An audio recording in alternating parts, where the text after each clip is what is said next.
learning Quran together. بسم اللہ الحمدللہ والصلاۃ والسلام علی رسول اللہ۔ سورہ الممتحنہ آیت 7۔ اس اللہ، امید ہے کہ اللہ یجعل بینکم و بین الذین عادیتم، وہ ڈال دے تمہارے اور ان کے درمیان جن سے عداوت رکھتے ہو تم، منہم مودۃً، ان میں دوستی، واللہ قدیر، اور اللہ تعالیٰ پوری قدرت رکھنے والا ہے، واللہ غفور رحیم، اور اللہ تعالیٰ بے حد بخشنے والا نہایت رحم والا ہے۔ اللہ تعالیٰ نے کافروں سے دوستی کو ترک کرنے کا حکم دے کر ان سے اظہار بیزاری کی طرف رغبت دلا کر مسلمانوں کو پھر امید دلائی کہ ہو سکتا ہے اور یہ عجیب نہیں ہے کہ اللہ تعالیٰ تمہارے اور تمہارے دشمنوں کے درمیان دشمنی اور نفرت کی بجائے محبت پیدا کر دے، کیونکہ وہ دو متضاد چیزوں کو جمع کر سکتا ہے، وہ دو نفرت کرنے والے دلوں میں محبت پیدا کر سکتا ہے۔ اللہ تعالیٰ دل بدلنے، حالات بدلنے اور محبت پیدا کرنے کی قدرت رکھتا ہے، وہ جس کو چاہے ہدایت دے سکتا ہے، جیسا کہ اللہ تعالیٰ نے مکہ فتح ہونے کے بعد انہیں اسلام قبول کرنے کی توفیق دے دی۔ جو مشرکوں میں سے اسلام لے آئے تو اللہ تعالیٰ کی رحمت اور مغفرت کے سامنے کوئی گناہ ایسا نہیں جسے وہ معاف نہ کر دے، اپنی رحمت سے وہ سارے گناہ معاف کر سکتا ہے۔ فرمایا، قل یا عبادی الذین اسرفوا علی انفسہم لا تقنطوا من رحمت اللہ ان اللہ یغفر الذنوب جمیعا انہ ھو الغفور الرحیم۔ آپ کہہ دیں کہ اے میرے بندو جنہوں نے اپنی جانوں پر زیادتی کی، اللہ تعالیٰ کی رحمت سے مایوس نہ ہو جاؤ، یقیناً اللہ تعالیٰ سب کے سب گناہوں کو بخش دیتا ہے، یقیناً وہی بڑا بخشنے والا نہایت رحم والا ہے۔ سورہ الزمر 53۔ لا ینہاکم اللہ، اللہ تعالیٰ تمہیں منع نہیں کرتا، ان الذین، ان لوگوں سے، لم یقاتلوکم فی الدین، جنہوں نے نہ تم سے دین کے بارے میں جنگ کی، ولم یخرجوکم من دیارکم، اور نہ تمہیں تمہارے گھروں سے نکال کر لائے، ان تبروہم، کہ تم ان سے نیکی کرو، وتقسطوا الیہم، اور تم ان کے ساتھ انصاف کرو، ان اللہ یحب المقسطین، اللہ تعالیٰ انصاف کرنے والوں سے یقیناً محبت رکھتا ہے۔ اللہ تعالیٰ نے جب کافروں سے دوستی نہ کرنے کا حکم دیا تو بعض مسلمانوں نے قریبی مشرک رشتہ داروں سے تعلق کو گناہ سمجھا، تو اللہ تعالیٰ نے آگاہ فرمایا کہ صلہ رحمی اس دائرے میں نہیں آتی جسے حرام ٹھہرایا گیا، یعنی اللہ تعالیٰ مشرک رشتہ داروں سے صلہ رحمی سے نہیں روکتا، مگر دو شرائط کے ساتھ کہ انہوں نے دین کے معاملے میں تم سے جنگ نہ کی ہو اور تمہیں گھروں سے نہ نکالا ہو۔ اللہ تعالیٰ مشرک رشتہ داروں سے معروف طریقے سے انصاف کے ساتھ بدلہ لینے سے نہیں روکتا، اور ان کافروں سے حسن سلوک کرنے سے بھی نہیں روکتا جنہوں نے تم سے مذہبی جنگ نہیں کی اور نہ ہی جنگ کرنے والوں کی مدد کی اور نہ تمہیں جلا وطن کرنے کی سازش کی۔ جو لوگوں سے انصاف کرتے ہیں اور انہیں ان کا حق دیتے ہیں اور وہ اپنے ساتھ بھی عدل کرتے ہیں، یعنی جو ان کے ساتھ نیکی کرے، اللہ تعالیٰ انصاف کرنے والوں سے محبت رکھتا ہے، یعنی جو لوگوں سے انصاف کرتے ہیں اور انہیں ان کا حق دیتے ہیں اور اپنے ساتھ بھی عدل کرتے ہیں، یعنی جو ان کے ساتھ نیکی کرے جواباً ان کے ساتھ نیکی کرتے ہیں، اور جو ان کے ساتھ حسن سلوک کرے تو وہ بھی ان کے ساتھ حسن سلوک کرتے ہیں۔ اللہ تعالیٰ انصاف کو پسند کرتا ہے، اسی وجہ سے انصاف کرنے والوں کو دوست رکھتا ہے، اور اس سے اللہ تعالیٰ نے انصاف کرنے کی ترغیب دلائی ہے۔ انما ینہاکم اللہ، بے شک روکتا ہے تمہیں اللہ، ان الذین، ان سے جنہوں نے قاتلوکم فی الدین، دین کے بارے میں تم سے جنگ کی، واخرجوکم من دیارکم، اور تمہیں تمہارے گھروں سے نکالا، وظاہروا، اور انہوں نے ایک دوسرے کی مدد کی، علی اخراجکم، تمہارے نکالنے میں، ان تولوہم، کہ تم ان سے دوستی کرو، ومن یتولہم، اور جو ان سے دوستی کریں، فاولئک ھم الظالمون، تو وہی لوگ ظالم ہیں۔ اللہ تعالیٰ نے ان لوگوں سے دوستی چھوڑنے کا حکم دیا ہے جو تمہاری دشمنی پر تل گئے ہیں، جنہوں نے تم سے جنگ کی، جن لوگوں نے تمہیں گھر سے نکالا اور نکالنے میں دوسروں کی مدد کی۔ جو کافروں سے دوستی رکھیں تو ان کی دوستی کے درجے کے مطابق انہیں عذاب دیا جائے گا۔ اگر کسی نے پوری دوستی رکھی ہے تو یہ کفر ہے جو دائرہ اسلام سے خارج کر دیتی ہے۔ اس سے نیچے کی دوستی، بہت سے اس کے مرتبے ہیں جن میں بعض بہت سخت اور بعض نرم ہیں۔ کافروں سے محبت کرنے والے نااہل لوگوں سے محبت کر کے اپنے نفسوں پر ظلم کرتے ہیں اور اپنے آپ کو اللہ تعالیٰ کے عذاب کے آگے پیش کرتے ہیں۔ یا ایھا الذین آمنوا، اے لوگو جو ایمان لائے ہو، اذا جاءکم المؤمنات مہاجرات، جب تمہارے پاس ہجرت کر کے مومن عورتیں آئیں، فامتحنوہن، تو امتحان لو ان کا، اللہ اعلم بایمانہن، اللہ تعالیٰ ان کے ایمان کو زیادہ جاننے والا ہے۔ فإن علمتموہن مؤمنات، پھر اگر تمہیں معلوم ہو کہ وہ مومنہ ہیں، فلا ترجعوہن الی الکفار، تو انہیں کفار کی طرف نہ لوٹاؤ۔ اللہ تعالیٰ نے ایمان والوں سے خطاب کرتے ہوئے حکم دیا کہ جب مہاجر عورتیں دارالکفر سے دارالایمان کی طرف آئیں تو اچھی طرح سے ان کی جانچ پڑتال کر لو، تاکہ تم ان کے ایمان کی سچائی کو جان لو۔ ایمان کی صداقت کے بارے میں اصل علم تو اللہ تعالیٰ کو ہے، اور ایمان کی حقیقت کو خوب جانتا ہے، کیونکہ وہ دلوں کے حال جانتا ہے۔ اگر اہل ایمان نے انہیں جانچ لیا اور ان کے ایمان کو سچا پایا ہو تو وہ ان عورتوں کو پھر کافروں کے پاس واپس نہ بھیجیں۔ صلح حدیبیہ میں اس شرط پر معاہدہ ہوا تھا کہ مکہ کے کافروں میں سے جو مسلمان ہو کر مدینہ آنا چاہے تو اسے مشرکوں کو واپس کر دیا جائے گا۔ اس عام لفظ میں مرد اور عورتیں دونوں شامل ہیں۔ مردوں کے بارے میں اللہ تعالیٰ نے واپس لوٹانے سے نہیں روکا، جبکہ عورتوں کو واپس کرنے میں فساد کا اندیشہ تھا، اس لیے اللہ تعالیٰ نے عورتوں کے بارے میں حکم دیا کہ جانچ پرکھ کر لو، اگر ایمان میں سچی ہوں تو پھر واپس نہ لوٹاؤ۔ لا ہنہ حل لہم، نہ وہ حلال ہیں ان کے لیے، ولا ہم یحلون لہنہ، نہ وہ حلال ہو سکتے ہیں ان کے لیے، وآتوہم ما انفقوا، اور دو انہیں جو انہوں نے خرچ کیا، ولا جناح علیکم، اور تم پر کوئی گناہ نہیں، ان تنکحوہن، کہ تم ان سے نکاح کرو، اذا آتیتموہن اجورہن، جب ان کے مہر تم انہیں دے دو، ولا تمسکوا، اور نہ تم روک کر رکھو، بِإِسَمِ الکوافری، عصمتیں کافر عورتوں کی، واسألوا، اور تم مانگ لو، ما انفقتم، جو خرچ کیا تم نے، ولیسألوا، اور چاہیے کہ وہ مانگ لیں، ما انفقوا، جو انہوں نے خرچ کیا۔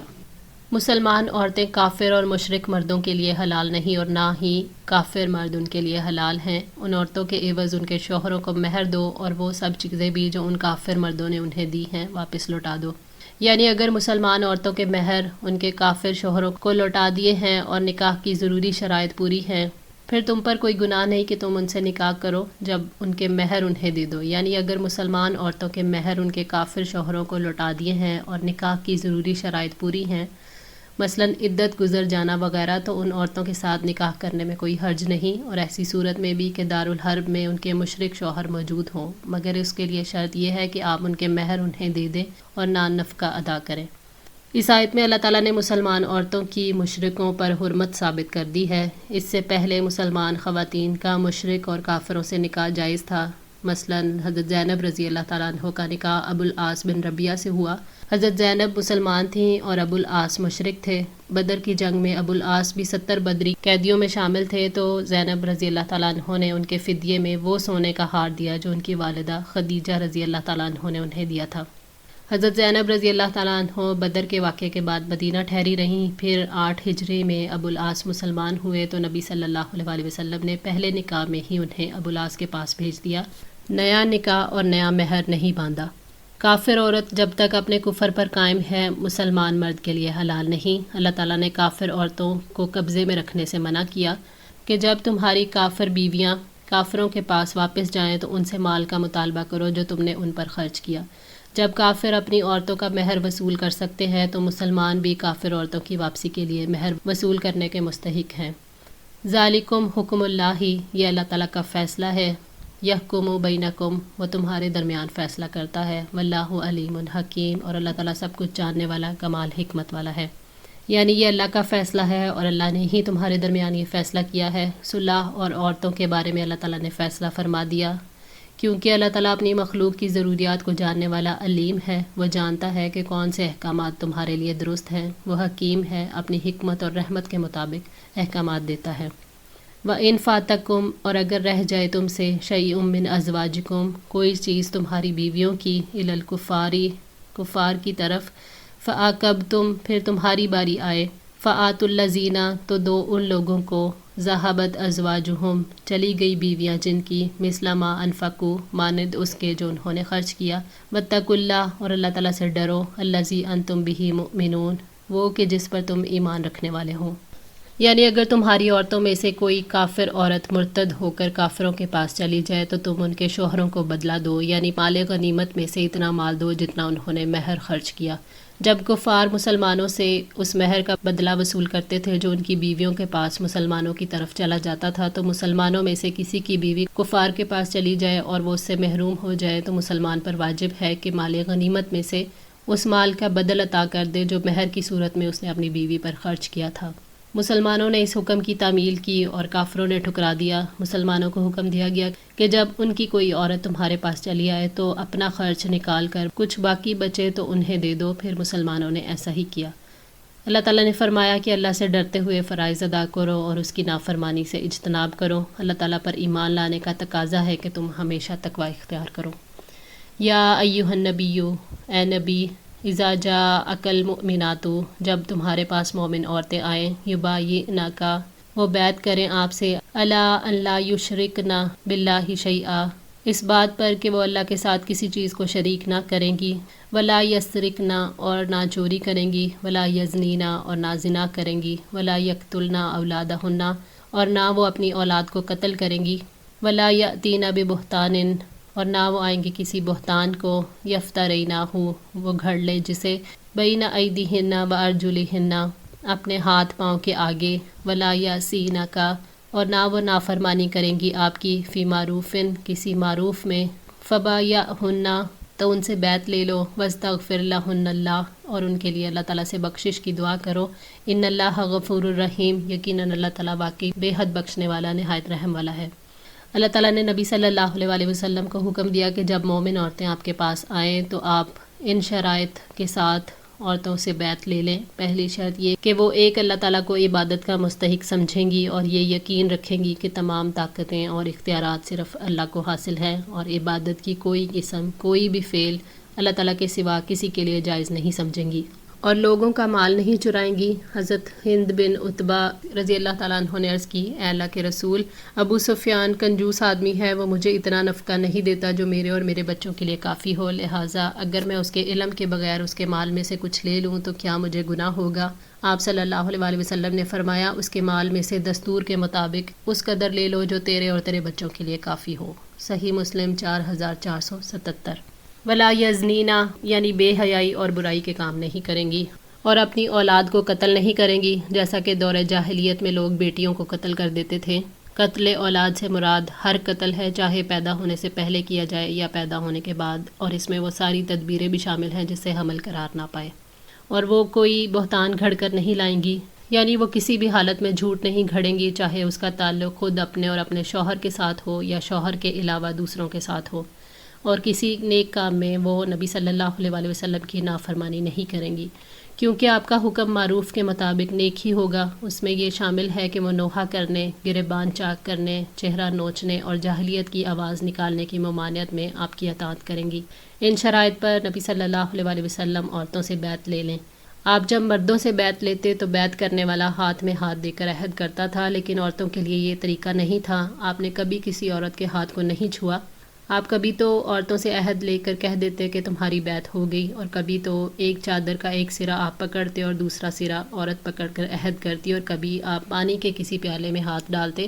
پھر بیعت کرنے والی عورت دوسرے سرے سے ہاتھ ڈالتی۔ حضرت عائشہ فرماتی ہیں کہ جو عورتیں ہجرت کر کے آپ کے پاس آتی ہیں، آپ اس آیت کے مطابق ان کا امتحان لیتے، پھر جو عورت ان شرطوں کو قبول کرتی، آپ زبان سے ہی فرما دیتے کہ میں نے تجھ سے بیعت کی۔ اللہ کی قسم، بیعت لیتے وقت آپ کے ہاتھ نے کسی عورت کے ہاتھ کو نہیں چھوا۔ صحیح بخاری۔ وَاسْتَغْفِرْ لَهُنَّ اللَّهُ، یعنی اللہ تعالیٰ سے ان کے گناہوں کی مغفرت مانگے، یہ ان کی دل جمی کے لیے ہوگا۔ اللہ تعالیٰ نافرمانوں کی مغفرت فرمانے والا اور گناہگاروں پر احسان کرنے والا غفور ہے، اور اس کی رحمت نے ہر چیز کو گھیر رکھا ہے، وہ ساری مخلوقات پر رحم کرنے والا رحیم ہے۔ نبی صلی اللہ علیہ وسلم سے بیعت لیتے وقت مغفرت کی دعا کی خصوصی ہدایت کی گئی۔ ایمانی معاہدے کے وقت انسان کو اپنی پچھلی غلطیاں اور خطائیں پریشان کرتی ہیں، وہ اپنے گناہوں پر اتنا نادم ہوتا ہے کہ اسے امید اور اعتماد چاہیے ہوتا ہے، اس لیے نبی صلی اللہ علیہ وسلم سے مغفرت کی دعا کرنے کے لیے کہا گیا تاکہ ان کے دلوں پر مرہم ہو۔ اللہ تعالیٰ نے بیعت سے اپنی رحمت کا اور نبی صلی اللہ علیہ وسلم کی دعا سے اپنی مغفرت کا احساس دلایا۔ یا ایھا الذین آمنو، اے لوگو جو ایمان لائے ہو، لا تتولوا، نہ تم دوست بناؤ، قوماً، ایسی قوم کو، غضب اللہ علیہم، جن پر اللہ تعالیٰ کا غضب ہوا، قد یئسوا، یقیناً وہ مایوس ہو گئے، من الآخرتی، آخرت سے، کما یئس الکفار، جیسے وہ کافر نا امید ہو چکے، من اصحاب القبور، جو قبروں والے ہیں۔ ایمان کا تقاضا ہے کہ اللہ تعالیٰ کی ناراضگی والے کاموں سے دور رہیں، تو جن لوگوں پر اللہ تعالیٰ کا غضب نازل ہوا، یعنی یہودیوں پر، ان لوگوں سے دوستانہ تعلقات نہ رکھو، کیونکہ اللہ تعالیٰ ایمان نہ لانے والوں سے ناراض ہے اور وہ اللہ کی رحمت سے دور ہیں، اللہ کی رحمت سے مایوس ہے، جیسے زندہ کافر اپنے مردہ رشتہ داروں سے مایوس ہے کہ اب ان سے ملاقات نہیں ہوگی۔ کافر قیامت اور موت کے بعد کی زندگی کو نہیں مانتے، اس لیے وہ مردوں سے ملاقات سے قطعی نا امید ہیں۔ ان کا آخرت میں کوئی حصہ نہیں ہوگا، اس لیے ان سے دوستی کرنے سے بچو، ورنہ تم بھی آخرت کی بھلائی سے مایوس ہو جاؤ گے جیسے وہ محروم ہو گئے۔ قبروں میں مدفون کافر کیونکہ جان چکے کہ انہوں نے کفر کے انجام کو پہنچنا ہے، اس لیے وہ خیر کی توقع نہیں کر سکتے۔ تو جیسے قبروں والے مایوس ہیں، ایسے ہی زندہ کافر اپنے انجام سے مایوس ہیں، کیونکہ دونوں کا انجام ایک جیسا ہے۔ الحمدللہ اللہ تعالیٰ کی توفیق اور مدد سے سورہ الممتحنہ مکمل ہوئی۔ اللہ تعالیٰ سے دعا ہے کہ ہم سب کو استقامت عطا فرمائے، قرآن پاک کو پڑھنے، سمجھنے اور اس پر عمل کرنے کی توفیق عطا فرمائے، ہماری غلطیوں کو معاف فرما کر ہم سب کی اصلاح فرمائے۔ جزاکم اللہ خیر، والسلام علیکم ورحمۃ اللہ وبرکاتہ۔